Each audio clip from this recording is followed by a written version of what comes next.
Nunca tente lutar só.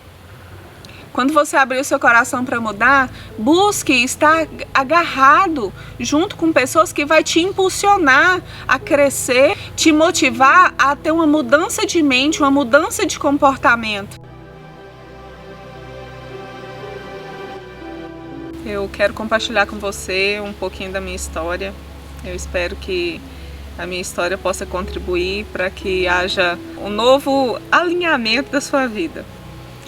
Algum tempo atrás eu comecei a fazer um curso, uns pequenos cursos de personal organizer, que é especialistas em organização. E fazendo esses mini cursos, nós aprendemos que para organizar um guarda-roupa ou um armário, a gente precisa abrir as portas e conseguir enxergar tudo que tem dentro do guarda-roupa ou do armário. E eu fiz o teste na minha casa e eu vi que estava assim, para mim eu era mais ou menos organizada, só que eu não conseguia visualizar tudo que tinha lá. E quando eu fui fazer a sessão de desapegar, precisava tirar algumas coisas que me fazia mal, algumas coisas que aquela roupa que já não me servia mais, mas que eu olhava para ela me dava aquele sentimento de depressão, aquele sentimento de, nossa, eu vou emagrecer para me entrar nela, mas na verdade aquela roupa me fazia era ficar triste, porque eu não aceitava quem realmente eu estava sendo, né, o meu corpo. E não tem nada demais em guardar uma peça, mas se ela não vai te servir, não tem por que guardar, não é mesmo? E pensando assim, o nosso coração é da mesma forma. Às vezes nós estamos com o nosso coração tão bagunçado, as nossas emoções fora do lugar, que nós sofremos e não conseguimos fazer uma leitura correta do que realmente nós precisamos desapegar e o que nós precisamos guardar para nós. E fazendo essa limpeza no meu armário, no meu guarda-roupa, e o Senhor ministrando no meu coração de uma forma especial, que eu não precisava guardar tudo aquilo que a vida foi lançando sobre mim, porque afinal eu não sou um saco de lixo. Então o que Deus tem para nós é tirar o nosso fardo para deixar mais leve e não amontoar coisas em cima de nós. Vou compartilhar um pouquinho da minha história. Eu me chamo Camila, eu tenho 33 aninhos e na minha infância eu fui uma criança teoricamente feliz. Os meus pais moravam na fazenda, até que eles eram alcoólatras, bebiam muito. Na garrafa de 51 tem uma bolinha bem na ponta da garrafa 51. E eu ficava mamando na garrafa para tirar aquelas bolinhas. E eu acabava até me embebedando, bebezinha. Olha só, Senhor. Assim, foram pequenas coisas que até então eu achava que não tinha nenhuma influência na minha vida. Mas com o passar do tempo, os meus pais bebiam muito, brigavam muito e eles se separaram. Eu tinha por volta de 6 anos, eu fui morar com a minha avó. Esse processo de transição, para mim, foi um pouco difícil, porque foi a época que eu comecei a estudar, foi uma época que eu via todos os meus colegas na escola sendo levados pela mãe ou pelo pai na escola. Só que eu não tinha. Naquela época, minha mãe, os meus pais, na verdade, estavam vivendo a vida deles e eu estava lá também para viver a minha.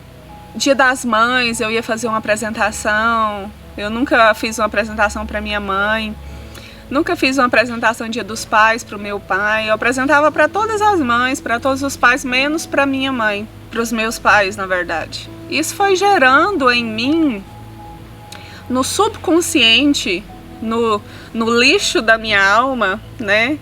Eu fui acumulando um lixo de rejeição. E eu fui crescendo, eu não tinha muita maturidade em organizar isso dentro de mim. Eu me lembro que com 7 anos eu comecei a fazer terapia com psicóloga. A minha avó sempre foi minha puxa-saco, sabe? Aquele menino criado com vó. Até então eu morava com a minha avó. Minha avó tentava de todas as formas suprir assim, a falta que eu sentia, porque eu era uma criança muito carente, extremamente carente. E eu buscava aceitação assim, inconsciente das pessoas. Na verdade, eu queria a aceitação dos meus pais. Só que isso não acontecia. O meu pai sempre foi muito permissivo.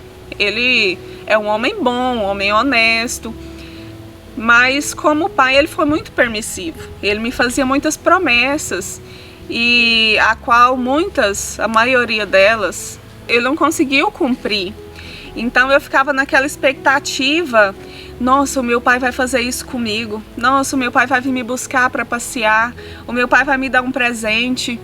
Eu me lembro que quando eu era adolescente, o sonho de toda adolescente, eu acho que era ter uma Jog. Você lembra da Jog? Uma motinha, né? Antes de ter a Bis. Então eu sonhava em fazer 15 anos porque o meu pai disse que ia me dar uma Jog.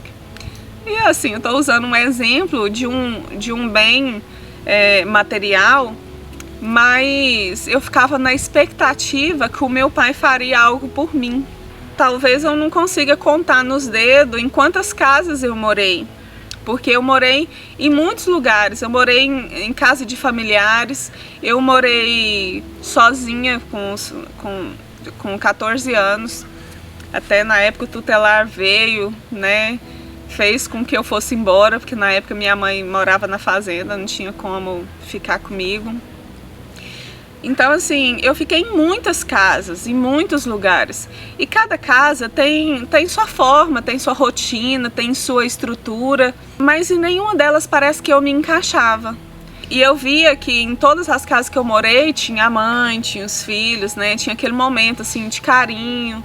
Recebi carinho de muitas pessoas, mas parece que tinha um buraco na minha alma que nada do que as pessoas fizessem para mim conseguia suprir aquele buraco que existia em mim. Eu sempre tinha uma necessidade de busca de aceitação, a crise de identidade, de personalidade. Era como se eu tivesse que me encaixar dentro de uma caixinha, um padrão que a sociedade coloca, que as mulheres têm que ser bem vestidas. Eu entrei em um ciclo de consumismo, como se aquilo de alguma forma fosse me suprir. E na verdade eu acabava me perdendo. Mesmo que temporariamente tinha aquela sensação que parece que ia funcionar, mas não funcionava. Quando eu deitava, me dava aquele vazio, aquele sentimento de impotência, de incapacidade, como se eu quisesse agradar as outras pessoas. Eu não fazia nada para eu descobrir o que eu gostava. Aos 16 anos eu conheci o meu esposo. Na época a gente começou a namorar e algumas vezes ele me perguntou: o que você gosta? Eu não sabia responder. Então eu pensava muito no que as pessoas achavam de mim. Eu queria conquistar, eu queria uma aceitação das pessoas. Mas na verdade nesse meio eu me perdi porque era eu que não me aceitava. E enquanto eu não me encontrei, não me aceitei, nada supriu esse vazio, esse buraco. Nessas crises de identidade eu fui muito ingrata com as pessoas que mais me amou, com as pessoas que mais cuidou de mim. Eu achava que elas estavam fazendo mais do que a obrigação. E chegou um tempo que eu comecei a olhar para dentro de mim. Começou o processo, eu acho que da minha conversão. Me casei, com 3 anos de casada me tornei mãe. Hoje, graças a Deus, eu tenho 3 filhos, 3 bênçãos de Deus. Alguns sentimentos que me acompanharam na minha trajetória veio para dentro do meu casamento. Eu não aprendi como formar uma família. A rejeição, ela nunca vem sozinha. E quem se sente rejeitado, em algum momento da sua vida, e se isso te machucar, isso vai ser um ponto fraco.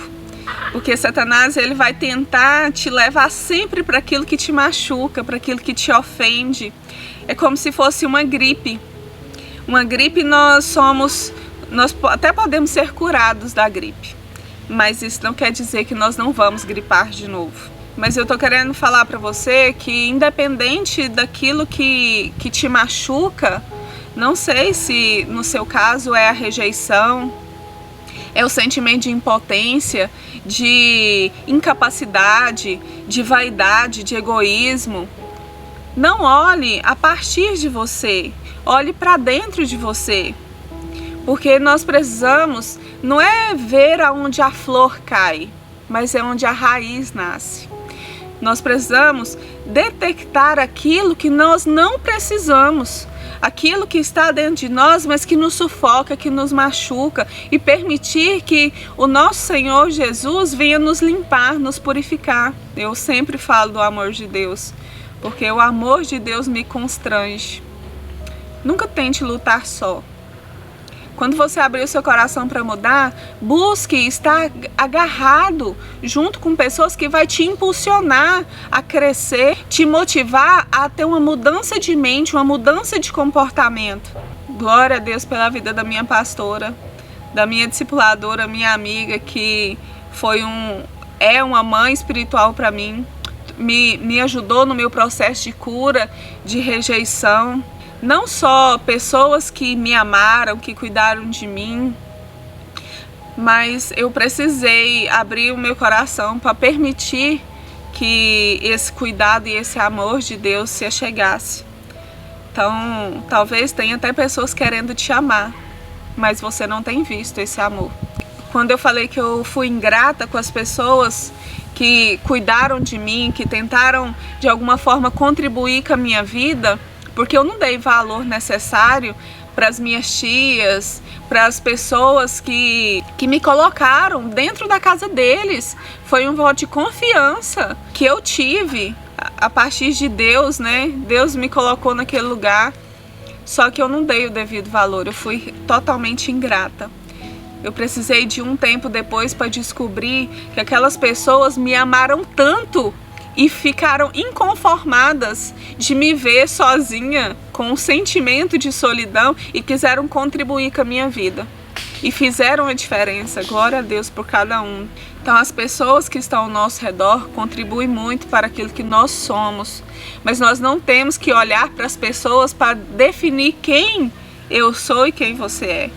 Porque você é uma obra-prima, uma obra que Deus fez. Você já parou para pensar que em mais de 7 milhões de pessoas, mais de 7 bilhões de pessoas no mundo, não tem ninguém com o seu DNA? Não tem ninguém que foi feita igual a você, porque você é única. Você é único. O amor de Deus, que excede todo entendimento, Ele quer te guardar e Ele quer fazer nova todas as coisas na sua vida.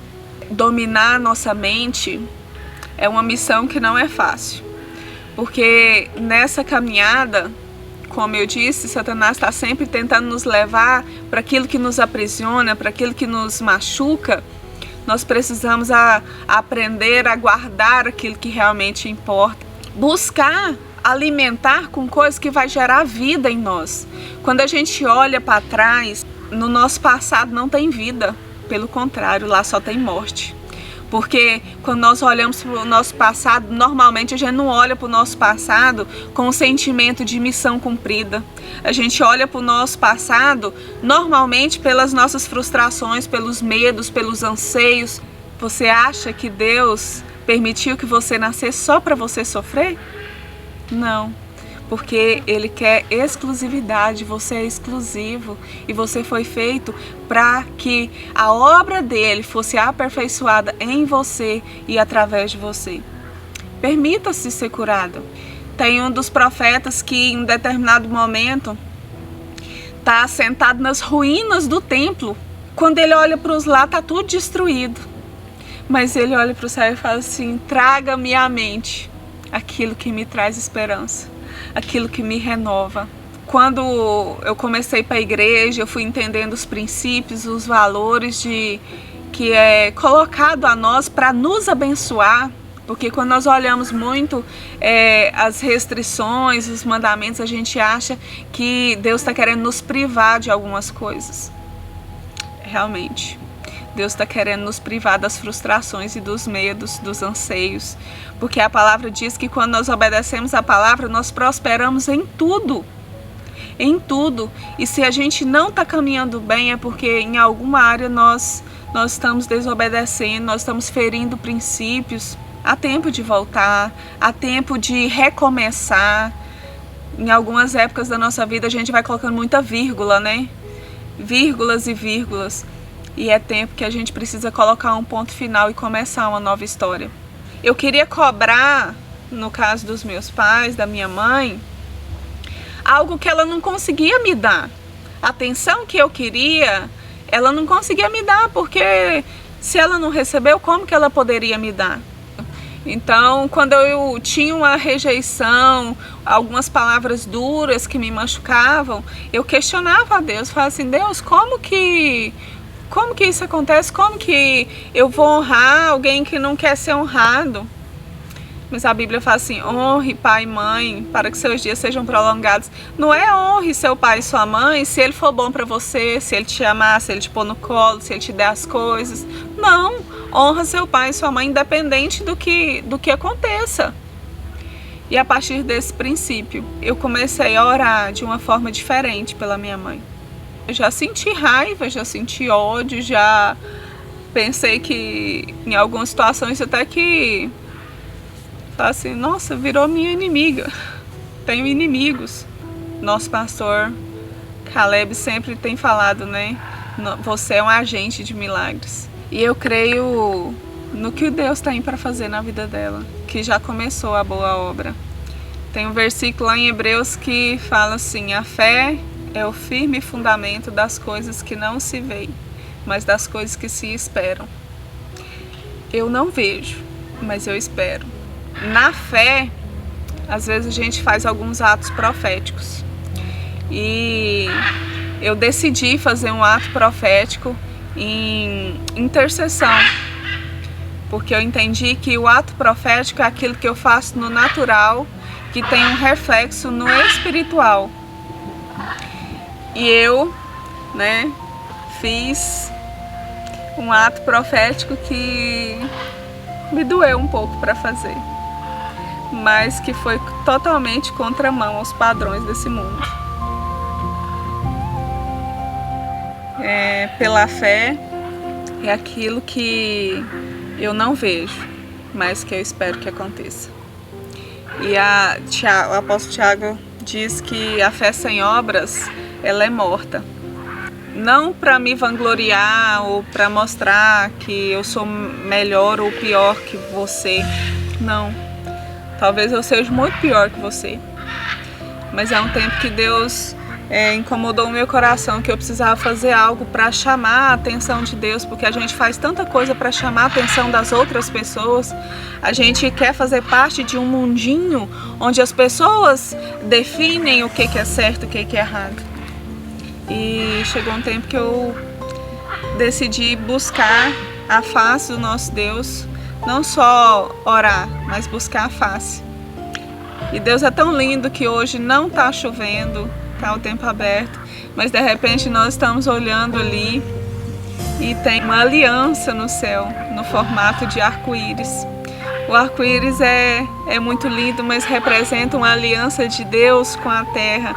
Então eu creio que tem uma aliança entre a decisão de servir a um Deus que é poderoso para fazer infinitamente mais do que pedimos ou pensamos, através do poder que opera em nós. O poder de Deus quer operar em mim, quer operar em você, e Ele não quer te ver, perdão pela expressão, mas dentro de uma fossa. Mas Ele quer te fazer livre. Liberte-se. A palavra de Deus, ela nos fala, conhecereis a verdade vos libertará. Jesus, Ele vem e Ele quebra os cadeados que nos aprisionam, através do perdão, através da decisão, porque o perdão nós nunca vamos sentir de perdoar.